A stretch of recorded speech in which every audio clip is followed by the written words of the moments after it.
हाय learners, आज हम लोग जियोग्राफी का सेकेंड चैप्टर से पढ़ना स्टार्ट करेंगे, जो चैप्टर है earth's interior and it's material. तो ये जो चैप्टर है ये मैं इंग्लिश बुक से पढ़ा रही हूँ और मैं हिंदी में समझाऊंगी। अगर आप लोगों का लैंग्वेज का कोई भी प्रॉब्लम हो तो आप जो लैंग्वेज में चाहते हो वीडियो तो मुझे आप ज़रूर बताना कमेंट बॉक्स में। तो ये जो चैप्टर शुरू हो रहा है इसका फर्स्ट पार्ट में कुछ नहीं है, यहाँ पे इंट्रोडक्शन पार्ट में पढ़ने का।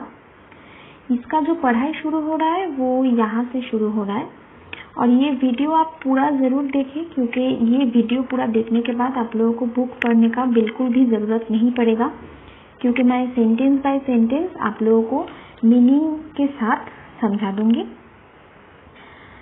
ये जो चैप्टर है ये आर्ट्स का इंटीरियर मतलब आर्ट के अंदर पे क्या है और उसके बारे में दिए है। Earth's interior, it is not possible to know about the earth's interior by direct observation because of its huge size and the changing nature of its internal composition. हम लोग आर्ट का बाहर से देख के बिल्कुल भी पता नहीं लगा सकते कि उसके अंदर में क्या क्या है, क्योंकि इसका साइज जो है वो बहुत बड़ा है और ये नेचर जो है इसका ये ऑलवेज चेंज करते रहता है।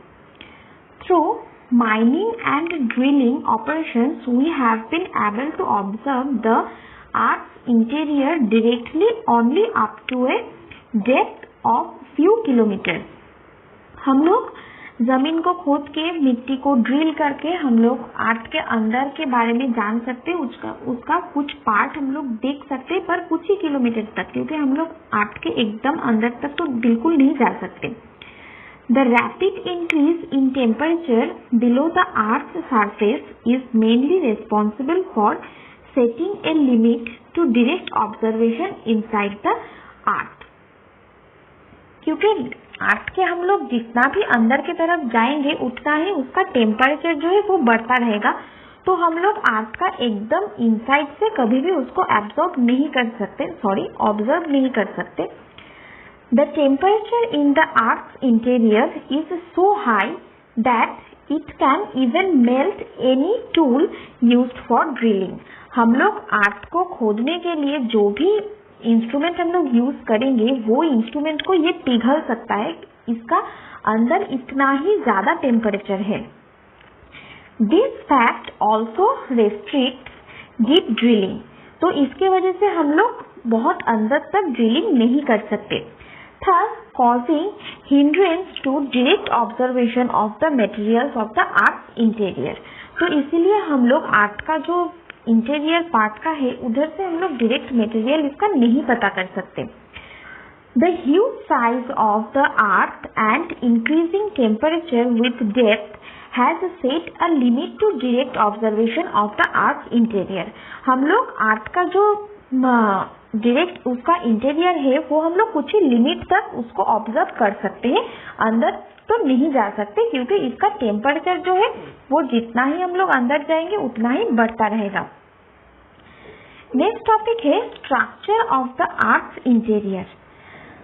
आर्ट का जो अंदर पार्ट है उसका स्ट्रक्चर कैसा है। The above diagram shows the concentric layers of the earth's interior. जो यहाँ पे जो डायग्राम दिया है ये डायग्राम से हम लोग देख सकते हैं कि आर्ट का इंटीरियर पार्ट कैसा है। हम लोग देख सकते हैं यहाँ पे एक तो C2 बोल के एक तो पोर्शन दिया है जो कि एकदम कोर पार्ट है और उसके ऊपर ठीक C1 है, उसके ऊपर वाला कोर पार्ट है। इन दोनों के बीच में जो डिस्टेंस है वो है 2080 kilometre.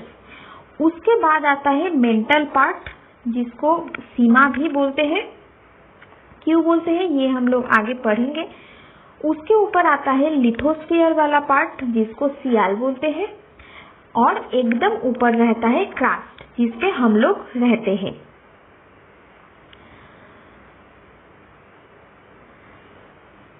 The innermost layer surrounding the earth centre is called core. Earth का सबसे अंदर वाला सेंटर को बोलते हैं core which is about 3500 kilometers in radius, जिसका रेडियस है 3500 kilometre. Core is the most dense layer of the earth with its density range from 9.5 to 14.5 and sometimes even higher. Core जो पार्ट है ये अर्थ का सबसे डेंस पार्ट है, मतलब यहाँ का डेंसिटी सबसे ज्यादा है। कितना डेंसिटी है? 9.5 से लेके 14.5 तक, और कभी कभी इससे ज्यादा भी होता है।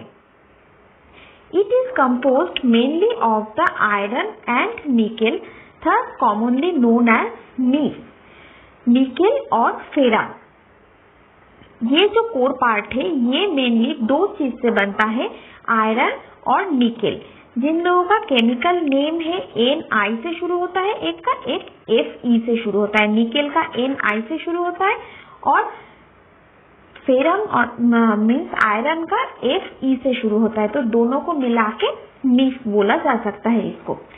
कोर कंसिस्ट ऑफ 2 सब लेयर्स। ये जो कोर है इसका दो ठो पार्ट है, जो कि हम लोग वहां पे देखे C1 C2 पार्ट, वही की बात कर रहे हैं। The inner one is solid, एकदम अंदर जो है वो सॉलिड पार्ट है, and the outer one is semi liquid. उसके बाहर वाला जो पार्ट है C1 वाला पार्ट, वो पार्ट है semi liquid. The layer surrounding the core is known as mantle. ये जो कोर को चारों तरफ से जो पार्ट घेर के रखा है उसको बोलते हैं mantle. A rock shell about 2900 kilometre thick and is composed of basic silicates. ये एक तो रॉक शेल की तरह, जैसे एक तो पत्थर का ढक्कन कोर को पूरा ढक के रखा है चारों तरफ से, जिसका गहराई है 2900 किलोमीटर तक, और ये कुछ बेसिक सिलिकेट्स से बने हैं। Major constituent elements of mantle are magnesium and silicon. ये जो मेंटल पार्ट है ये मैग्नीशियम और सिलिकॉन से बनता है बोल के इसको बोला जाता है सीमा। सिलिकॉन का Si और मैग्नीशियम का Ma लेके बनता है sima. The density of this layer varies from 3.3 to 5.7। यहाँ का डेंसिटी होता है 3.3 से लेके 5.7 तक। Mental is surrounded by the outermost layer of the earth known as lithosphere and its density varies from 2.70 to 2.95। ये जो मेंटल है, मेंटल का बाहर जो पार्ट है उसको बोला जाता है लिथोस्फीयर, और इसका डेंसिटी रहता है 2.70 से लेके 2.95 तक। Major constituent elements of lithosphere are silica and aluminium. ये जो लिथोस्फीयर पार्ट है ये बनता है सिलिका और एल्यूमिनियम से, इसीलिए इसको Cl बोला जाता है। सिलिका का Si और एल्यूमिनियम का Al मिला के इसको बोला जाता है Cl। The outermost part of the lithosphere is known as crust. Lithosphere का भी जो बाहर वाला जो पार्ट है उसको बोला जाता है क्राफ्ट, जहाँ पे हम लोग रहते हैं। ये normally about 8 to 40 kilometre thick, इसका गहराई है 8 to 40 किलोमीटर तक। तो हम लोग इसका स्ट्रक्चर में क्या देखें, एकदम कोर पार्ट एक तो है जिसका दो पार्ट है, एक रहता है सॉलिड और एक रहता है सेमी लिक्विड में। ये जो कोर पार्ट है ये निकेल और आयरन से बनता है बोल के इसको नीफ बोला जाता है। कोर का बाहर जो पार्ट कोर को घेर के रखा है उसको बोलते हैं मेंटल। अभी मेंटल को बोला जाता है सीमा, क्योंकि मेंटल सिलिका और मैग्नीशियम से बनता है, और कोर जो है वो सबसे डेंसर पार्ट है अर्थ का, यहाँ का डेंसिटी सबसे ज्यादा है। फिर धीरे धीरे मेंटल से क्राफ्ट तक ये डेंसिटी कम होते रहता है। मेंटल जो है वो सराउंडेड है चारों तरफ से लिथोस्फीयर नाम का एक लेयर से, जो कि सिलिका और एल्यूमिनियम से बनता है बोल के इसको Cl बोला जाता है। और लिथोस्फीयर भी बाहर से घिरा हुआ है क्राफ्ट बोल के एक ठो लेयर से, जिसपे हम लोग रहते हैं और जिसका थिकनेस है 8 किलोमीटर से लेके 40 किलोमीटर तक। अभी यहाँ पे जो नोट्स कुछ दिए हैं ये हम लोग अब तक जो पढ़े हैं उसके बारे में कुछ नोट्स दिए हैं। ये ज्यादा उतना इम्पोर्टेंट नहीं है क्योंकि हम लोग इसके अंदर का पढ़ चुके हैं। और ये जो इंडेक्स क्वेश्चन जो दिए हैं इसका आंसर बाद में लिखा रहेगा। ये क्वेश्चन मैं कुछ बता देती हूँ यहाँ पे।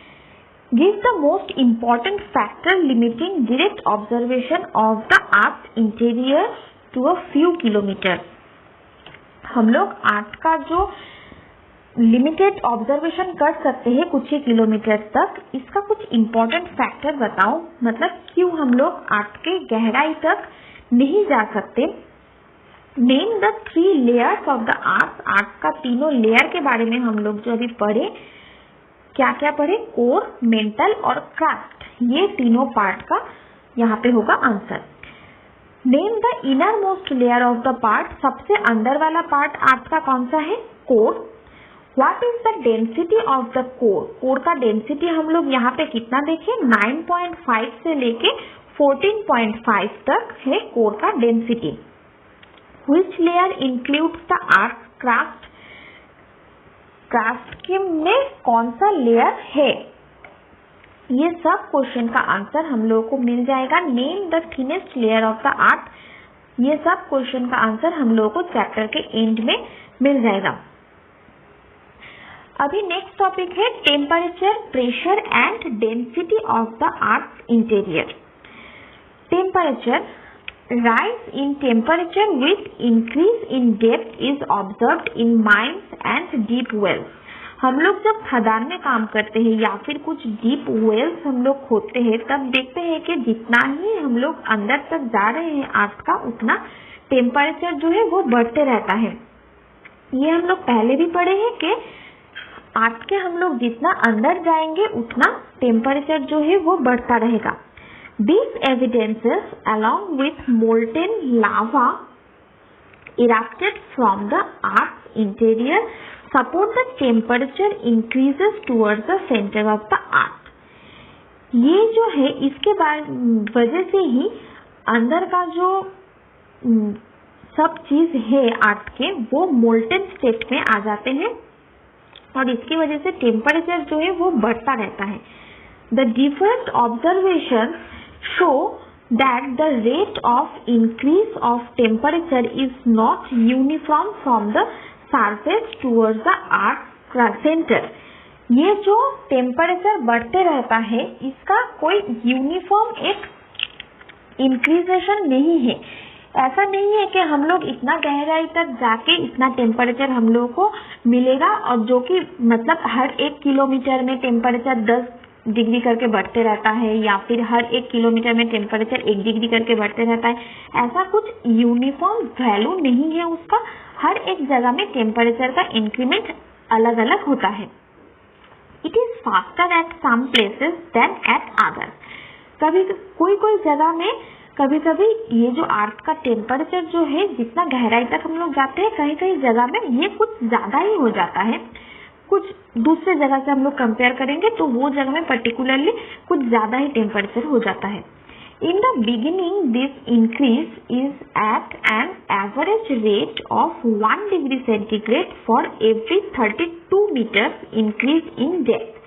पहला जैसा शुरू होगा मतलब क्राफ्ट से हम लोग जितना अंदर तक जाएंगे जहाँ पे शुरू होगा वहां पे हर 32 किलोमीटर के लिए टेम्परेचर 1 डिग्री करके बढ़ते रहता है। हम लोग क्राफ्ट से जब कोर की तरफ जाएंगे तो टेम्परेचर जो है वो हर 32 मीटर्स के लिए 1 डिग्री करके बढ़ते रहता है।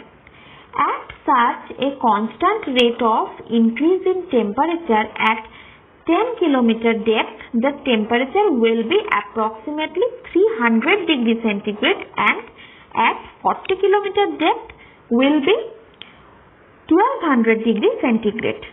तो ऐसे ही अगर बढ़ते रहा टेम्परेचर तो अर्थ का 10 किलोमीटर डेप्थ में हम लोगों को जाके जो टेम्परेचर मिलेगा वो होगा 300 डिग्री सेंटीग्रेड और 40 किलोमीटर में जाके जो टेम्परेचर मिलेगा वो होगा 1200 डिग्री सेंटीग्रेड।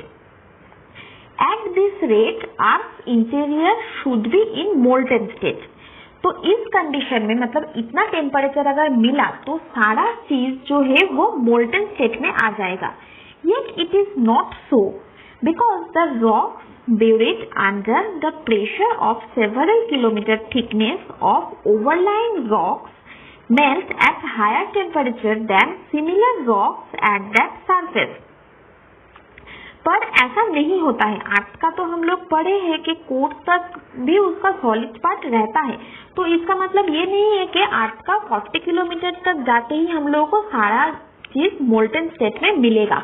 ऐसा नहीं होता है। क्यों नहीं होता है? क्योंकि ये जो थिंग्स है, जो रॉक्स है आर्ट के अंदर, उसके ऊपर बहुत ज्यादा प्रेशर पड़ता है, बहुत हाई टेम्परेचर में बहुत ज्यादा प्रेशर पड़ता है, तो इसीलिए ये उतना ज्यादा पिघलते नहीं है।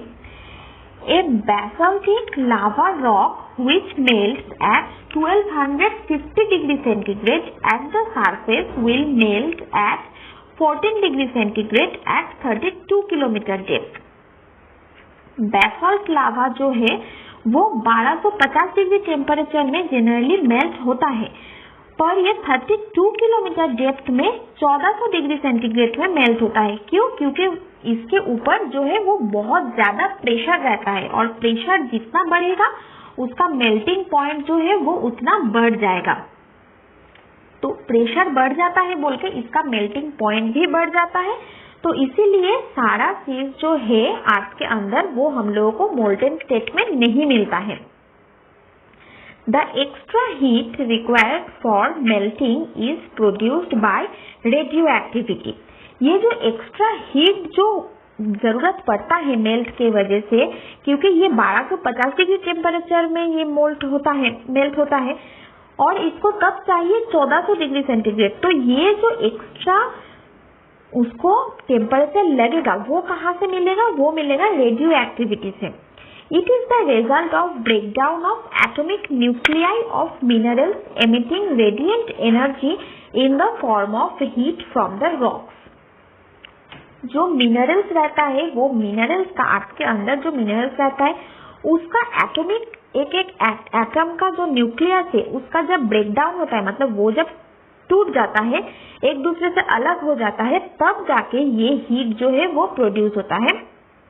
ये एज अ रेडियो एक्टिव रे के हिसाब से ये प्रोड्यूस होता है।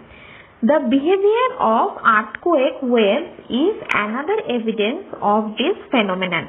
जो अर्थक्वेक हम लोग देखते हैं, ये अर्थक्वेक का जो ये वेव्स है ये कहाँ से क्रिएट होता है, ये भी एक दूसरा सबूत है जिससे हम लोगों को पता चलता है कि आर्थ के अंदर कुछ तो एक वेव क्रिएट होता है। दे further confirm that the composition of different layers is as variable as is the rate of change of temperature. ये जो आर्थ के अंदर जो कॉम्पोजिशन है, मतलब कौन सा लेयर क्या चीज से बनेगा, जैसे टेम्परेचर चेंज होते रहता है, इसका रेट चेंज होते रहता है, वैसे कॉम्पोजिशन का भी लेयर चेंज होते रहता है। While in the upper 100 kilometer, the increase in temperature is at the rate of 12 degree centigrade per kilometer. In the next 300 kilometer, it is 20 degree centigrade per kilometer, but only 10 degree centigrade per kilometer below it. ये जो temperature का increment है वो 100 kilometre तक 12 degree centigrade में बढ़ते रहता है, फिर नेक्स्ट 300 किलोमीटर तक ये 20 डिग्री टेम्परेचर में बढ़ते रहता है, और उसके बाद जाके ये बस 10 डिग्री टेम्परेचर करके बढ़ते रहता है। Thus, the rate of increase of temperature beneath the surface decreases towards the center. तो जितना हम लोग कोर के तरफ जाएंगे तो टेम्परेचर का इंक्रीमेंट उतना कम होते रहेगा। टेम्परेचर कम नहीं होगा, टेम्परेचर का इंक्रीमेंट कम होते रहेगा। The temperature at the center is estimated to lie somewhere between 3000 degree centigrade to 5000 degree centigrade. तो आर्थ का जो सेंटर है वहां पे जाके हम लोगों को 3000 डिग्री सेंटीग्रेड से लेके 5000 डिग्री सेंटीग्रेड तक टेम्परेचर मिलेगा। Such a high temperature inside the earth may be due to chemical reactions under high pressure conditions and disintegration of radioactive elements. ये क्यों होता है? क्योंकि ये इसके अंदर बहुत ज्यादा हाई प्रेशर रहता है और केमिकल रिएक्शन भी होता है इसके अंदर हाई प्रेशर कंडीशन में, और रेडियो एक्टिव जो एलिमेंट्स है वो रेडियो एक्टिविटी उसका करते रहता है, जो कि हम लोग पहले ही पढ़े। अभी है pressure. The pressure also increases from the surface towards the center of the earth due to huge weight of the overlying rocks. हम लोग जितना अर्थ के अंदर तक जाएंगे उतना प्रेशर बढ़ते रहेगा, क्योंकि अर्थ का लेयर जो है वो बढ़ते रह जा रहा है, तो इतना सारा लेयर का प्रेशर अर्थ के अंदर वाला सेंटर पार्ट में, कोर पार्ट में पड़ रहा है। Therefore, in deeper portions the pressure is tremendously high. तो जितना हम लोग अंदर जाएंगे प्रेशर बहुत ज्यादा बढ़ जाएगा, बहुत ही ज्यादा होगा तब pressure. The pressure near the centre is considered to be 3 to 4 million times the pressure of atmosphere at sea level. हम लोग अगर समंदर के सामने जाएंगे तो जितना एटमॉस्फेरिक प्रेशर हम लोग फील कर पाएंगे तब उससे 3 से 4 मिलियन टाइम्स ज्यादा प्रेशर होगा अर्थ के कोर में। At high temperature the material beneath will melt towards the central part of the earth. At high temperature the material beneath will melt towards the central part of the earth. इसके वजह से ये जो temperature भी बढ़ते रह जा रहा है और इसका प्रेशर भी बढ़ रहा है, तो इसके वजह से जो सेंट्रल पार्ट है अर्थ का, वहां का ऑलमोस्ट सारा रॉक molten state में रहेगा। This molten material under tremendous pressure conditions acquires the property of a solid and is probably in a plastic state. तो ये complete molten state में, मतलब complete liquid form में ये बदल नहीं जा पाता है, क्योंकि इसके ऊपर बहुत ज्यादा प्रेशर रहता है। अभी सॉलिड से लिक्विड स्टेट में बदलने के लिए मॉलिक्यूल लोगों को खुलने का जगह मिलना चाहिए, क्योंकि सॉलिड स्टेट में मॉलिक्यूल लोग एकदम चिपक के रहता है और लिक्विड स्टेट में मॉलिक्यूल लोग थोड़ा खुला खुला रहेगा, तो खोलने के लिए उसको जगह देना पड़ेगा, पर ये जगह उसको नहीं मिलता है क्योंकि ऊपर उसके बहुत ज्यादा प्रेशर रहता है, तो ये लिक्विड फॉर्म में पूरा आ जाने का जगह उसको नहीं मिलता है। तो इसीलिए ये ना तो सॉलिड रह पाता है और ना लिक्विड हो पाता है, तो इसके वजह से ये प्लास्टिक स्टेट, मतलब अगर जेली कंडीशन में ये रह जाता है। फिर आता है डेंसिटी।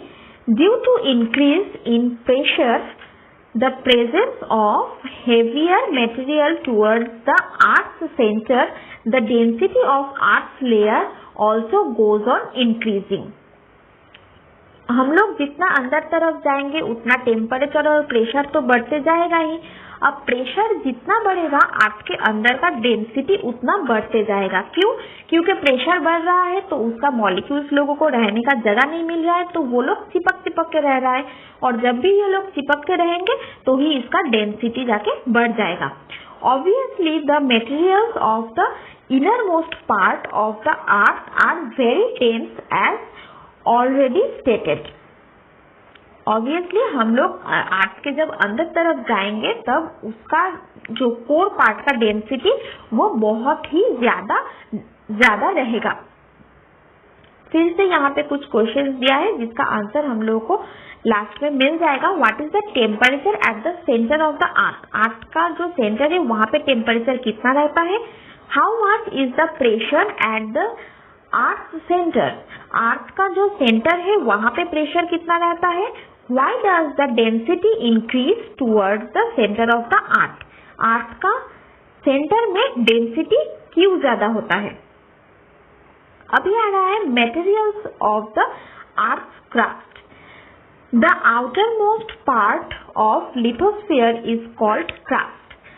सबसे बाहर वाला अर्थ का जो पार्ट रहता है उसको बोलते हैं crust, जो कि ठीक लिथोस्फीयर के ऊपर होते हैं। This is the most significant part of the earth because it is occupied by humans. ये अर्थ का सबसे जरूरतमंद पार्ट होता है क्योंकि यहाँ पे ह्यूमन्स मतलब हम लोग रहते हैं। The material of the crust is made up of rocks. ये जो क्राफ्ट है ये सिर्फ पत्थर लोगों से बना है।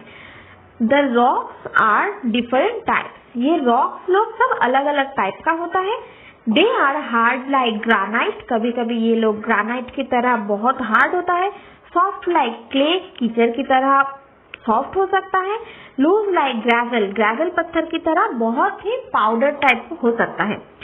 Rocks have a great variety of colour, weight and hardness. अलग अलग रॉक का हम लोगों को अलग अलग कलर दिखने को मिलेगा। अलग अलग रॉक का वेट अलग होगा, उसका हार्डनेस भी अलग होगा। जैसे हम लोग पेंसिल जो लिखते हैं, पेंसिल का जो निप होता है वो हम लोग उसको तोड़ सकते हैं, पर ऑब्वियसली हम लोग एक ग्रानाइट पत्थर को नहीं तोड़ सकते जो कि हम लोग किचन स्लैब में लगा रहता है। ऐसा एक पत्थर को हम लोग हाथ से नहीं तोड़ सकते, पर एक पेंसिल को तोड़ सकते हैं। पर ये दोनों ही क्या है, ये दोनों ही है रॉक। तो इसके रॉक का अलग अलग, जब डिफरेंट रॉक का डिफरेंट उसका हार्डनेस होता है। Rocks are composed of minerals. Rocks जो है वो किससे बनता है, मिनरल से। They are aggregates or physical mixture of one or more minerals. ये लोग एक नहीं तो एक से ज्यादा मिनरल से बने हुए होते हैं। Minerals on the other hand are made up of two or more elements in a definite ratio. अब ये मिनरल्स जो है ये एक नहीं तो एक से ज्यादा, 2, 3, 4, 5 बहुत सारा एलिमेंट्स मिलके एक डेफिनेट रेशियो में, मतलब एक परफेक्ट क्वांटिटी में ये लोग मिलके मिनरल्स बनाते हैं और ये सब मिनरल्स मिलके रॉक्स बनाते हैं। They have a definite chemical composition. इन लोगों का एक पर्टिकुलर केमिकल कॉम्पोजिशन होता है। Crust is made up of more than 200 minerals. ये जो क्रास्ट है जहाँ पे हम लोग रहते हैं, अर्थ का ऊपर वाला लेयर, यहाँ पे 2000 से भी ज्यादा मिनरल्स मिलता है। But out of this 6 are most abundant. पर इन लोगों में से 6 तो सबसे ज्यादा मिलता है and contribute the maximum to this uppermost part of the earth. और पार्ट के सबसे ऊपर वाला पार्ट, अर्थ का सबसे ऊपर वाला पार्ट जो है वो मैक्सिमम ये 6 एलिमेंट से ही बने हुए होते हैं। दिस आर, ये लोग कौन कौन है, feldspar, quartz, pyroxenes, amphiboles, mica and olivine. ये 6 नाम बहुत इंपॉर्टेंट है, ये क्वेश्चन आ सकता है। Granite is a rock and its constituent minerals bound together are quartz, feldspar and mica, which make it hard rock. Granite एक ऐसा पत्थर है जो कि बनता है क्वार्ट्ज, फेल्डस्पर और मिका से, इसीलिए ये जो रॉक है ये बहुत हार्ड होता है। Change in the ratio of these minerals give rise to granites of different colors and hardness. अभी ये जो 3 मिनरल्स के बाद हम लोग पढ़े जो कि ग्रानाइट बनाते हैं, इन तीनों का रेशियो अगर हम लोग अलग अलग कर देंगे तो ग्रानाइट का कलर और हार्डनेस चेंज हो जाएगा। अगर हम लोग क्वार्ट्ज को बढ़ा दिए, फेल्डस्पर को कम कर दिए, या फिर मिका को बढ़ा दिए, क्वार्ट्ज को कम कर दिए, ऐसा कुछ भी हम लोग इसका रेशियो का चेंज करेंगे तो ग्रानाइट का हार्डनेस आइदर वो बहुत ज्यादा हार्ड हो जाएगा, नहीं तो वो बहुत कम हार्ड हो जाएगा। तो इसका हार्डनेस जो है वो चेंज हो जाएगा, कलर भी चेंज हो जाएगा। The minerals containing metals are called metallic minerals. जो सब मिनरल्स मेटल को बनाते हैं उसको बोलते हैं metallic minerals. Hematite, a major iron ore, is a metallic mineral. Hematite जो है ये ज्यादातर आयरन में मिला जाता है। आयरन का जो भी हम लोग फॉर्म यूज करते हैं उसका मैक्सिमम फॉर्म में हेमाटाइट जो है वो मिला जाता है, इसीलिए इसको मेटेलिक मिनरल बोलते हैं, क्योंकि आयरन एक मेटल है और ये आयरन को बनाते हैं hematite. Ores are metallic minerals which can be profitably mined. Ores जो है ये मेटेलिक मिनरल्स ही है जिसको हम लोग खदान से उठाते हैं, क्यों, हमारा प्रॉफिट के लिए। Rocks are of immense economic importance to us. ये रॉक जो है, पत्थर जो है, वो हमारा लाइफ में इकोनॉमिक वैल्यू रखता है, क्योंकि इससे हम लोगों को जो भी चीज हम लोग बनाते हैं तो उसका हम लोगों को पैसा मिलता है, तो इसका एक इकोनॉमिक वैल्यू है हमारे सोसाइटी में। टाइप्स ऑफ रॉक्स, क्या क्या टाइप का रॉक्स होता है?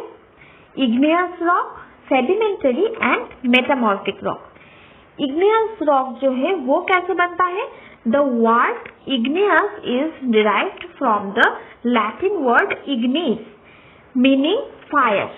ये जो इग्नियस रॉक है, वो इग्नियस जो वर्ड है ये आया है लैटिन एक वर्ड से, इग्निस से, जिसका नाम है फायर, मतलब आग। Igneous rocks are formed by the cooling of highly heated molten fluid material known as magma. Magma नाम का एक आधा पिघला हुआ एक मटेरियल है जो कि जब ठंडा हो जाता है तब सॉलिड बन जाता है और सॉलिड बन के ये इग्नियस रॉक को बनाता है। The word magma is derived from a Greek word which means dough. Dough मतलब हम लोग आटा गूंदने के बाद जो बनाते हैं उसको बोलते हैं डो। तो इसको, ये जो मैग्मा जो वर्ड है ये ग्रीक वर्ड है, इसका मीनिंग है dough. It requires a greater quantity of heat to melt. ये मैग्मा जो है ये पिघलने के लिए बहुत ज्यादा हीट की जरूरत होता है under overlying pressure than at the surface. ये जो सरफेस में ये मैग्मा रहेगा उसके ऊपर वाला लेयर को उसके ऊपर बहुत ज्यादा प्रेशर देना पड़ेगा और बहुत ज्यादा हीट और प्रेशर की वजह से ये मैग्मा जो है वो बनता है। We do not know the exact depth at which magma forms. हम लोगों को ये तो पता नहीं है कि एग्जैक्टली कौन सा डेप्थ में ये मैग्मा बनता है, but probably it is formed at different depth not existing 40 kilometre. ये 40 किलोमीटर से ज्यादा इसका डेप्थ नहीं है, क्योंकि 40 किलोमीटर से एकदम ज्यादा जाएगा तो वहां पे वो प्लास्टिक स्टेट में आ जाएगा, हम लोग पढ़े हैं। तो ये मैग्मा जो बनता है ये 40 किलोमीटर के अंदर ही बनता है। Molten rocks produced an increase in volume which is responsible for causing fractures or cracks in the crust. ये मोल्टन रॉक ये वॉल्यूम को बहुत बढ़ा देता है, which is responsible for causing fracture. ये इसकी वजह से हमारा जो धरती में क्रैक आ जाता है, क्योंकि ये वॉल्यूम को बहुत ज्यादा बढ़ा देते हैं, तो इसकी वजह से ऊपर का जमीन में क्रैक आ जाता है। The overlying pressure gets weakened along these openings. ये अभी जो मतलब छेद हो गया, जो क्रैक आ गया क्रस्ट में, यहाँ से जो प्रेशर है वो निकल जाता है। अगर हम लोग खाना बनाते टाइम प्रेशर कुकर का सीटी जो है उसको अगर खोल देंगे तो क्या होगा, अंदर का जो प्रेशर है वो बहुत कम होते जाएगा, तो अंदर का जो गैस है वो बाहर की तरफ आ जाएगा। तो ऐसे ही आर्ट में होता है, उसको थोड़ा सा भी क्रैक एक मिलने से अंदर का जो प्रेशर है वो बाहर आने का कोशिश करता है, वो ओपनिंग से वो बाहर आने का कोशिश करता है। तो ये बहुत ही ज्यादा फोर्स में, क्योंकि वो अंदर बहुत प्रेशर में रहता है ना, तो वो बहुत ही ज्यादा फोर्स में बाहर की तरफ आने का कोशिश करता है और तभी वॉल्केनो बनता है। Otherwise it can not escape due to great overlying pressure. इसका ये अगर बहुत फोर्स से नहीं निकलेगा, ये धीरे धीरे अगर निकलेगा तो ये निकल ही नहीं पाएगा, क्योंकि इसके ऊपर बहुत ज्यादा प्रेशर पड़ता है। When magma is ejected to the surface, it is called lava. ये मैग्मा जब सरफेस मतलब हमारे क्राफ्ट के ऊपर जब आ जाता है, अंदर मतलब आर्ट के अंदर से बाहर आके जब आर्ट का क्राफ्ट पार्ट में आ जाता है, तब इसको लावा बोलते हैं। Igneous rocks are formed from solidified molten magma below or on the earth surface. ये जो इग्नियस रॉक है ये जब मैग्मा क्राफ्ट पार्ट में आता है, जब लावा बनता है, ये लावा जो है वो सॉलिड होके अर्थ का सरफेस में इग्नियस रॉक बनाते हैं। As they comprise the earth crust and all other rocks are derived from them. जब जब वो लोग कॉम्प्राइज होते रहता है, मतलब जैसे ही वो लोग सॉलिड होते रहता है वैसे ही वो लोग पत्थर बनते जाता है। तो जितना वो लोग सॉलिड हो जाएंगे उतना अच्छा इग्नियस रॉक बनेगा। This are called the parent rock of all rock or the primary rock. ये रॉक को प्राइमरी रॉक बोला जाता है या फिर सब रॉक का पेरेंट बोला जाता है, क्योंकि बाकी हम लोग जो भी रॉक के बारे में आगे पढ़ेंगे ये सारा रॉक ये इग्नियस रॉक से ही बनेगा। तो इसीलिए ये इग्नियस रॉक को पेरेंट रॉक बोला जाता है। In simple words, all rocks can be described as of igneous origin because at one time or another they were erupted to the surface. A younger series of igneous rock is still being formed. सारा जो rocks है ये सब कोई rock igneous rock से ही बनता है। ये आइदर वो अभी अभी इग्नियस रॉक बना है, नहीं तो बहुत साल पहले ये इग्नियस रॉक बन चुका है, अभी वो दूसरा रॉक बना रहे हैं, पर इग्नियस रॉक बनने का काम अभी भी हो रहा है। About 95% of the volume of outermost 16 kilometer of earth is composed of depth. अगर हम लोग अर्थ का 16 किलोमीटर डेप्थ तक जाएंगे तो 95% जो रॉक मिलेगा वो होगा igneous rock. These are largely hard. ये लोग बहुत ज्यादा हार्ड होता है and massive because of their magmatic origin. ये लोग मैग्मा से बनता है बोल के ये लोग बहुत ही भारी होता है और बहुत ज्यादा हार्ड भी होता है। And are crystalline in appearance. ये लोग क्रिस्टल फॉर्म करते हैं, मतलब लिक्विड से जब सॉलिड बनते हैं तो वो एक क्रिस्टल बनाते हैं, तो इसीलिए इसको क्रिस्टलाइन ये अपीयरेंस इसका दिखता है, मतलब ये दिखने में क्रिस्टलाइन लगता है। जैसे नमक का एक एक मॉलिक्यूल जैसे दिखता है, शुगर का एक एक मॉलिक्यूल जैसे दिखता है, वैसे इग्नियस रॉक का एक मॉलिक्यूल वैसा ही क्रिस्टल फॉर्म में दिखेगा। On the basis of their mode of occurrence igneous rock can be classified as extrusive or volcanic rocks and intrusive rocks. ये लोग occurrence मतलब कहाँ पे ये igneous rock मिलता है उसके ऊपर डिपेंड करके ये igneous rock दो टाइप का होता है, intrusive igneous rock and extrusive igneous rock. Extrusive igneous rocks are formed by cooling of lava on the earth's surface. ये एक्सट्रूसिव इग्नियस रॉक जो है ये एक्स वर्ड को सुनते ही हम लोगों को पता चल जा रहा है कि ये जो है ये बाहर की तरफ हो रहा है, मतलब अर्थ के क्रस्ट के बाहर जब ये लावा सॉलिड होके ठंडा होने के बाद सॉलिड होके जो रॉक बनाएगा इग्नियस रॉक उसको बोला जाएगा एक्सट्रूसिव इग्नियस रॉक। ये एक्स जहाँ पे ही लगता है उससे पता चलता है कि ये बाहर की तरफ हो रहा है और इन बोलने से ये अंदर की तरफ हो रहा है, मतलब अर्थ क्रस्ट के अंदर तरफ जब इग्नियस रॉक फॉर्म होगा तब उसको बोला जाएगा इंट्रूसिव रॉक और बाहर की तरफ जब फॉर्म होगा तब बोला जाएगा extrusive rock. As lava cools very rapidly on coming out of hot interior of the earth, the mineral crystals forming this rocks are very fine. ये लोग इतना अंदर में प्रेशर में रहते हैं तो जब बाहर आते हैं तब ये लोग बहुत ही जल्दी जल्दी ठंडा होके सॉलिड बनने का कोशिश करता है, तो इसीलिए इसका जो क्रिस्टल फॉर्म है ये बहुत ही फाइन होता है, मतलब बहुत अच्छे से ये लोग ठंडा होके क्रिस्टल बना के सॉलिड बनता है।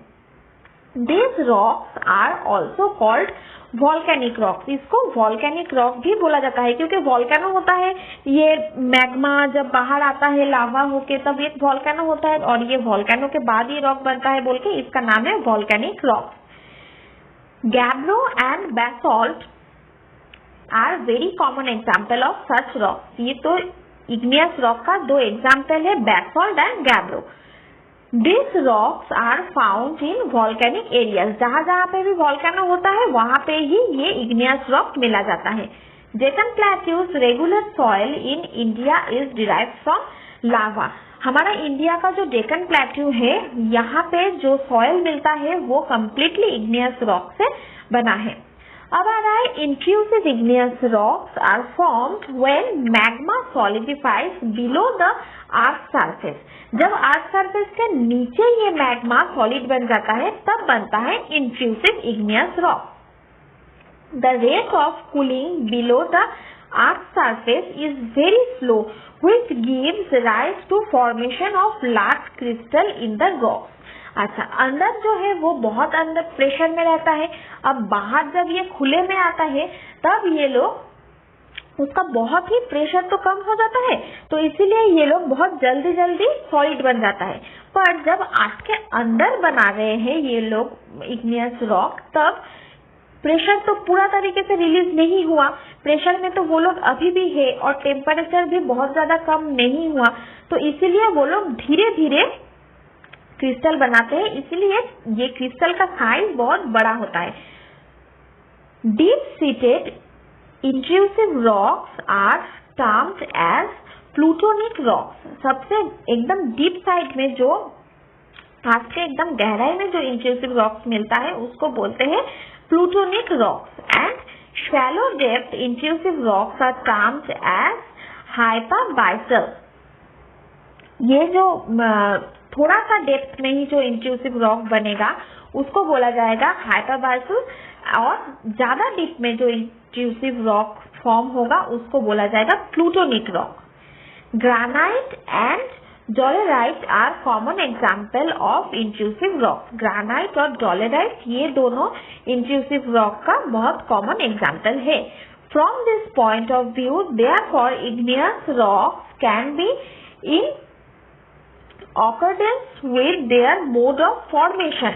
अभी इग्नियस रॉक का जो यहाँ पे क्लासिफिकेशन दिया है ये कैसे फॉर्म होता है उसके ऊपर, अब तक तो हम लोग देखे कि कहाँ पे मिलता है उसके ऊपर इसका फॉर्मेशन मतलब क्लासिफिकेशन देखे, एक्सट्रूसिव और इंट्रूसिव। अभी इसका क्लासिफिकेशन होगा ये लोग कैसे बनता है। Be classified as plutonic, hyperbasal and volcanic rock masses। इन लोगों का तीन ठो यहाँ पे क्लासिफिकेशन होता है, plutonic, hypabyssal and volcanic rock masses. The huge blocks of course granitic rocks are found both in Himalaya and Deccan plateau. तो यहाँ पे ये जो ग्रेनाइटिक रॉक्स है इसका बहुत बड़ा बड़ा ब्लॉक मिलता है हिमालय रीजियन में और डेक्कन प्लेट्यू में। Let us look at the figure 2.2। यहाँ पे एक फिगर दिखाए हैं, ये फिगर के बारे में अभी हम लोग यहाँ पे पढ़ेंगे। यहाँ पे कुछ फिगर्स का दिखाए है, यहाँ पे सील बना है, प्लूटोनिक रॉक, फिर बैथोलिट्स, इंट्रूसिव रॉक का डाइक, फिर क्रेटर, एक्सट्रूसिव रॉक। अभी ये लोग क्या क्या है, ये जो क्रेटर, डाइक, सील, ये लोग क्या है ये हम लोग यहाँ पे पढ़ेंगे। It illustrates that magma on cooling produces rocks of different shapes and sizes depending on the space available after it forces itself into the crust। ये अभी तक तो हम लोग देखे कि मैग्मा जब ठंडा होके जो रॉक बनाता है वो साइज और उसका शेप डिफरेंट होता है, जो कि डिपेंड करता है उसको कितना स्पेस मिल रहा है। जब उसको ज्यादा स्पेस मिल रहा है तब ये बहुत ही फाइन क्रिस्टल बना रहे हैं, जब उसको कम स्पेस मिल रहा है तब ये बड़ा बड़ा जो क्रिस्टल है वो बना रहे हैं। तो इसके ऊपर डिफरेंट मतलब डिपेंड करता है।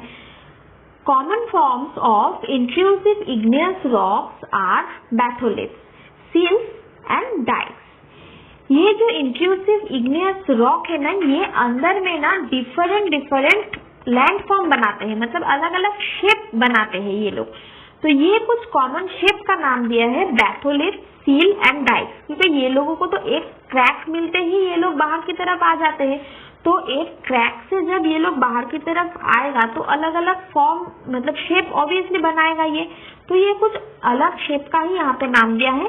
अभी बैथोलिट क्या है ये यहाँ पे हम लोग देखें, ये जो नीचे जगह में हम लोगों को बैथोलिट दिख रहा है जो कि काफी मोटा पार्ट है।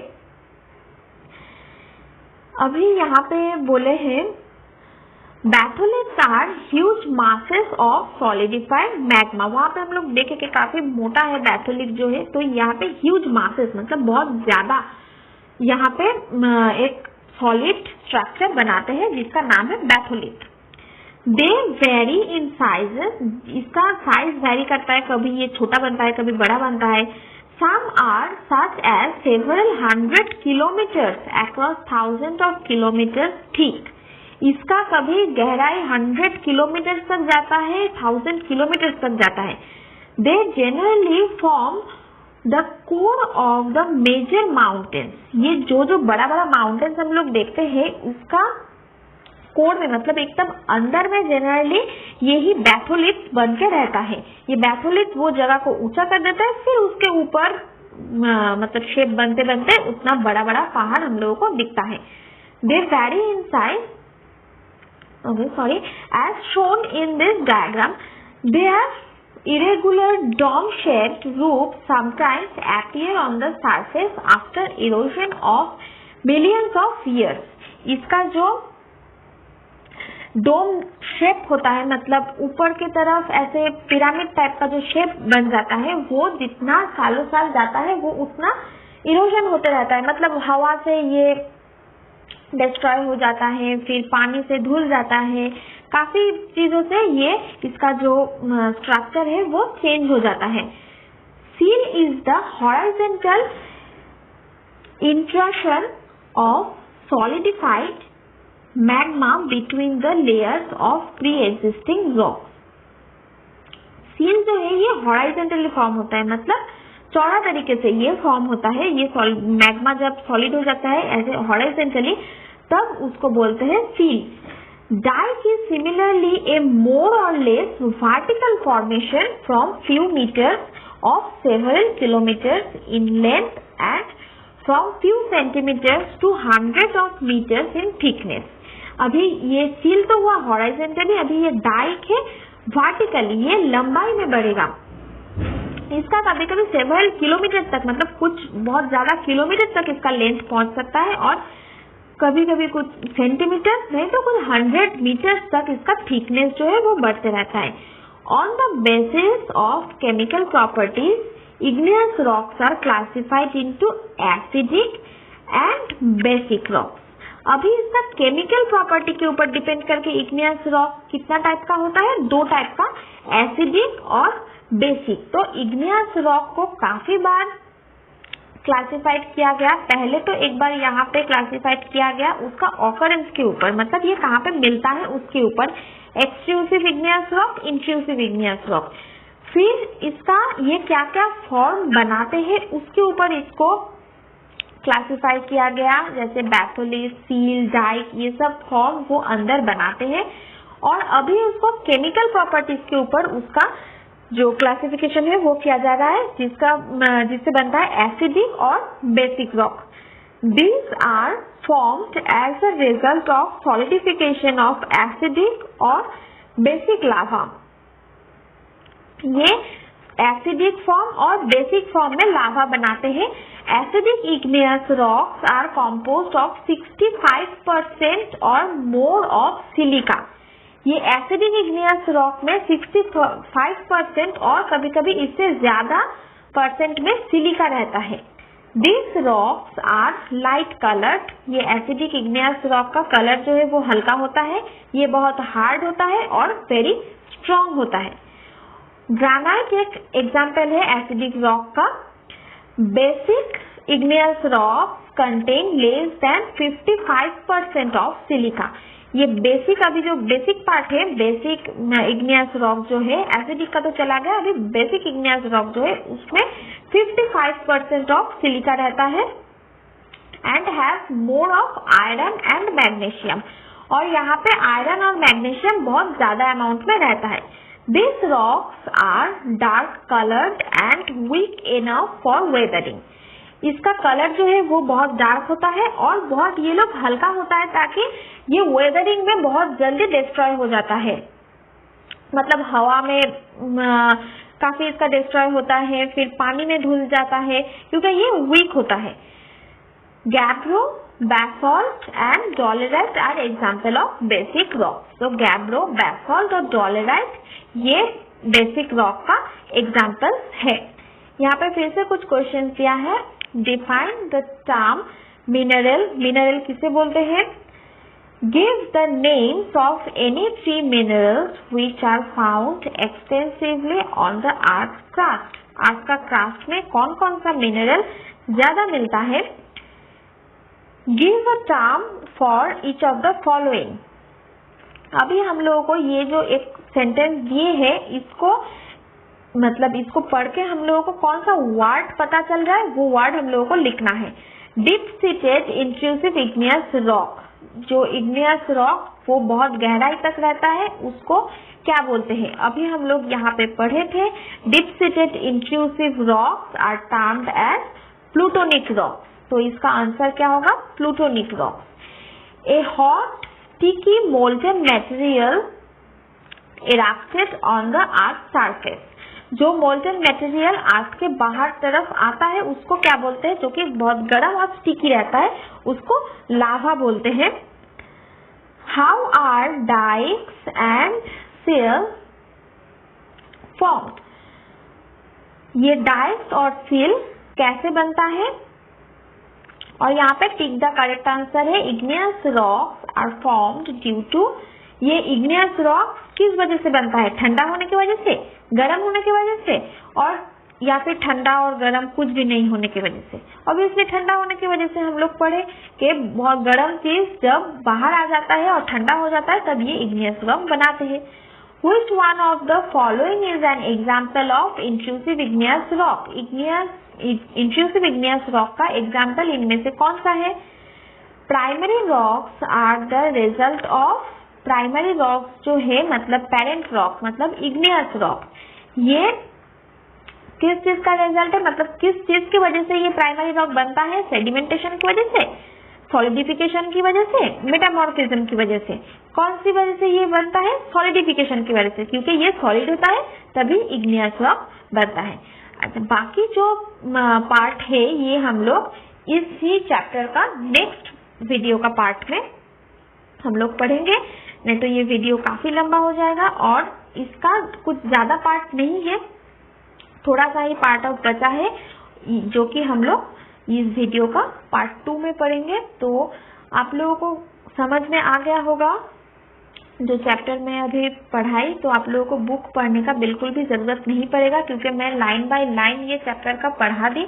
आप लोगों को हिंदी में समझ में आ गया होगा और इसका जो इम्पोर्टेंट पार्ट जो है वो भी आपको पता चल गया होगा कि क्या क्या इम्पोर्टेंट इसका हो सकता है। क्वेश्चन का मीनिंग भी मैं बता दी, तो आप लोगों को बुक आपका नहीं होने से भी कुछ प्रॉब्लम नहीं होगा।